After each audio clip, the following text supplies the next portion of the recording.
ఈరోజు ఒక ఆసక్తికరమైన అనాలిసిస్లోకి వెళ్దాం. జూబ్లీహిల్స్లో గ్రామ్ కొకైన్ దొరికింది. రాచకొండలో 2 గ్రాముల డ్రగ్స్ స్వాధీనం చేసుకున్నారు. సైబరాబాద్ పరిధిలో 5 గ్రాముల డ్రగ్స్ రికవరీ, భారీ డ్రగ్ డంప్ స్వాధీనం. ఇలా రోజు న్యూస్లో చూస్తూనే ఉన్నాం, వింటూనే ఉన్నాం.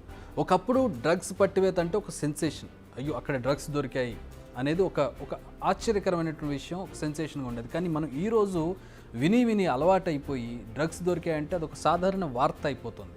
కానీ డ్రగ్స్ ఎంత డేంజరో మీకు తెలుసా? ఈ ఒక్కొక్క గ్రామ్ దేశాన్ని ఎలా కొంప ముంచుతుందో తెలుసా? తెలియకపోతే ఆఫ్రికాలోని సియరా లియోన్ అనే దేశం గురించి మనం తెలుసుకోవాలి. అమెరికా కూడా దీని గురించి ఎందుకు ఆందోళన చెందుతుందో మనం అర్థం చేసుకోవాలి. లేటెస్ట్గా బ్రిటన్, యూకేలో మనుషుల ప్రాణాలు ఎందుకు పోతున్నాయో మనం గమనించాలి.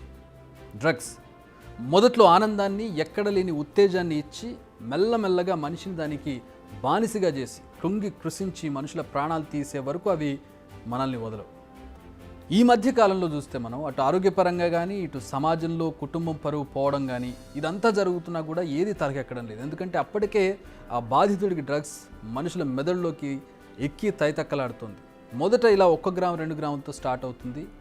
అప్పుడు దొరికినా పట్టించుకోకపోవడంతో సియర్రా లియోన్ లాంటి ఒక దురదృష్టకరమైనటువంటి ఘటన చోటు చేసుకునే అవకాశం ఉంటుంది. ఇప్పుడు ఆ దేశం తగిన మూల్యం చెల్లించుకుంటుంది ఇలా 1-2 గ్రాములను నెగ్లెక్ట్ చేసి. అసలు ఆ విషయం ఏంటో ఒకసారి చూద్దాం. 6 years బ్యాక్ ఈ ఆఫ్రికన్ కంట్రీలో, ఈ సియరా లియోన్లో జాంబీ డ్రగ్ కనిపించింది. కానీ అధికారులు సరైన చర్యలు తీసుకోలేదు. ఫలితం డ్రగ్ వాడకం పెరిగింది. ఒక్కసారి డ్రగ్ అడిక్ట్ అయితే అంతే సంగతి. చివరికి దేశంలో ఆ డ్రగ్ దొరకడం లేదు. దొరకక ఏం చేయాలో తెలియక కొన్ని రీసెర్చ్ చేశారు. ఆ రీసెర్చెస్లో బయటపడింది ఏంటంటే, ఈ డ్రగ్స్ వాడకం వల్ల చనిపోయి, అంటే డ్రగ్స్ వాడి చనిపోయినటువంటి వారి బోన్స్లో ఆ డ్రగ్ ఇంకా దొరుకుతుందని. దీంతో అలా చనిపోయిన వారి శవాల కోసం శ్మశానాలను జల్లెడబట్టారు.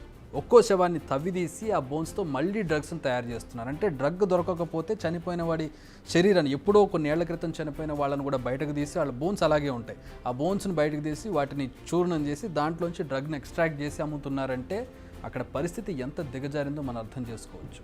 ఇప్పుడు ఆ కంట్రీలో పరిస్థితి ఎంత కిందకి వెళ్ళిపోయిందంటే, డ్రగ్స్పై దేశం యుద్ధం చేయాల్సినటువంటి పరిస్థితి వచ్చింది. ఏకంగా నేషనల్ ఎమర్జెన్సీ ప్రకటించారు సియరా లియోన్ అధ్యక్షుడు జూలియస్ మాడా. ఈ డ్రగ్ను డెత్ ట్రాప్ అని క్లెయిమ్ చేశారు. జాంబీ డ్రగ్ అంటున్నారు, ఎందుకంటే చనిపోయిన వాళ్ళని తీసి ఆ డ్రగ్స్ తీస్తున్నారు కాబట్టి. ప్రస్తుతం డ్రగ్స్ బాధితులను గుర్తించి ఆసుపత్రులకు తరలించి చికిత్స అందిస్తున్నారు. కానీ ఫలితం మాత్రం ఆశించినంత ఉండడం లేదు. ప్రస్తుతం ఈ దేశ యువత డ్రగ్స్ మత్తులో జోగుతోంది. శ్మశానంలో మృతదేహాలను తవ్విదీస్తున్నారంటే వారిలో మినిమం స్పందించే గుణాన్ని కూడా మనం కనిపించడం లేదంటే డ్రగ్స్ ఎలా వాళ్ళని ఆక్యుపై చేసి ఎంత దారుణమైన పరిస్థితులకు తీసుకెళ్లాయో మనం అర్థం చేసుకోవచ్చు. అందుకే drugs are not only injurious to health and also for society and country also. African కంట్రీస్లోనే కాదు, అగ్రరాజ్యం అమెరికాలో కూడా ఈ డ్రగ్ ఛాయలు కనిపిస్తూనే ఉన్నాయి. అక్కడ జాంబీ డ్రగ్ కానీ క్లాసిఫై చేసిన ఈ డ్రగ్ సైంటిఫిక్ ఫార్ములాను కూడా కనిపెట్టారు యుఎస్లో. జైలాజెన్, ఈ జాంబీ డ్రగ్ సైంటిఫిక్ నేమ్ ఇది. నేరుగా తీసుకుంటే అప్పుడే పైకి వెళ్ళిపోతారు. అందుకే ఇతర డ్రగ్స్తో కలిపి తీసుకొని అదో రకమైన అలౌకిక స్థితిలోకి వెళుతుంది అమెరికన్ యువత. బాడీలో ఇంటర్నల్గా గాయాలవుతాయి, తీసుకున్న వారు స్పృహలో ఉండడం లేదు. ఒక రకంగా చర్మాన్ని తినేస్తుంది డ్రగ్. అందుకే శరీరంపై గాయాలవుతున్నాయి. స్లోగా సిచ్యువేషన్ ప్రమాదకరంగా, తర్వాత ప్రాణాంతకంగా మారుతుంది. వాంతులు చేసుకోవడం, శ్వాస తీసుకోవడంలో ఇబ్బంది, హార్ట్ బీట్ స్లో అవ్వడం, ఇవన్నీ దీని లక్షణాలు. అన్నీ బాగానే ఉన్నాయి, కానీ అరికట్టడమే కష్టంగా మారింది. చూస్తుండగానే డ్రగ్ అమెరికా నుంచి బ్రిటన్లోకి ఎంట్రీ ఇచ్చేసింది. ఇప్పటికే 11 మంది చనిపోయారు కూడా. చనిపోయిన వ్యక్తి పోస్ట్ మార్టం రిపోర్ట్లో మొదటి విషయం బయటకు వచ్చింది. అంటే అత్యంత అభివృద్ధి చెందిన దేశమైన బ్రిటన్ కూడా ఈ డ్రగ్ ఎంట్రీని కనిపెట్టలేకపోయింది. ఇప్పుడు అరికట్టడానికి ఆపసోపాలు పడుతోంది. ఇప్పటి వరకు సియర్రా లియోన్, యుఎస్, బ్రిటన్ గురించి విన్నాం.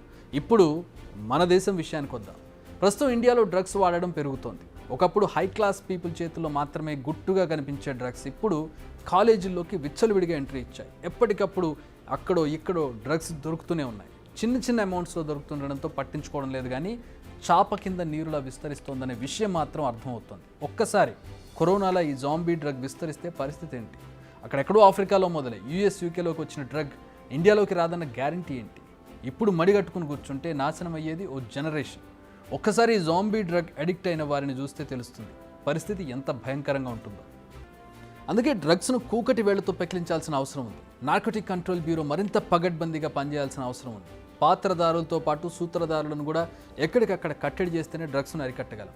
మీ చుట్టుపక్కల ఎవరు డ్రగ్స్ వాడుతున్నా అడ్డుకోండి. వెంటనే పోలీసులకు సమాచారం ఇవ్వండి. అలా చేస్తే మీరు కాపాడేది వారిని మాత్రమే కాదు, ఒక జనరేషన్ని, ఒక దేశాన్ని అనే విషయాన్ని మీరు మర్చిపోవద్దు.